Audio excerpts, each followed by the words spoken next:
Bonjour très chers abonnés, c'est Yumi sur Technosphere 18 avec la leçon aujourd'hui comme prévu, petite lecture du missel, c'est parti. Alors il se mit à faire des imprécations et à jurer qu'il ne connaissait point cet homme. Et aussitôt le coq chanta.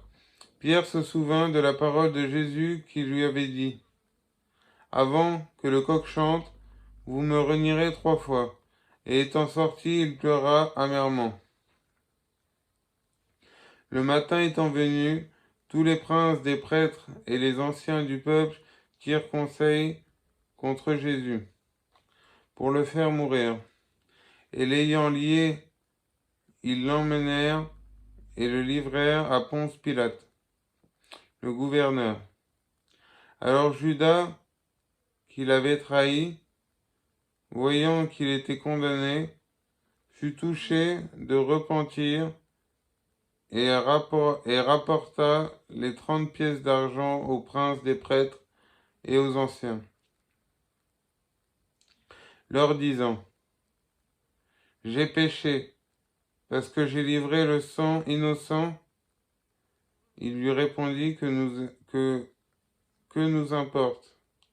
Cela te regarde. Et ayant jeté cet argent dans le temple, il se retira et alla se pendre.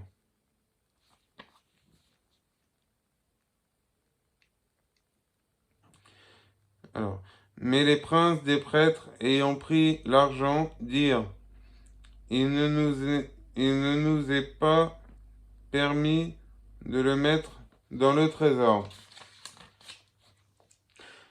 parce que c'est le prix du sang. Et après avoir délibéré, ils en achetèrent le champ d'un potier pour y enterrer les étrangers. C'est pourquoi ce même champ est appelé encore aujourd'hui Aceldama, c'est-à-dire le champ du sang. Alors fut accomplie cette parole du prophète Jérémie.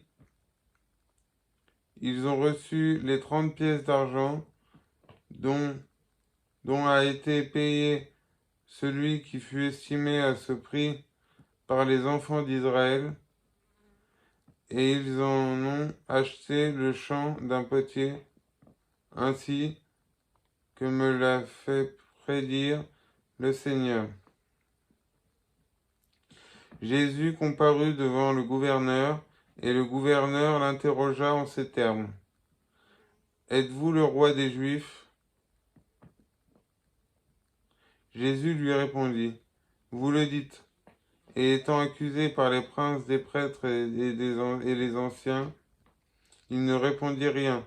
Alors Pilate lui dit, n'entendez-vous pas combien d'accusations il porte contre vous?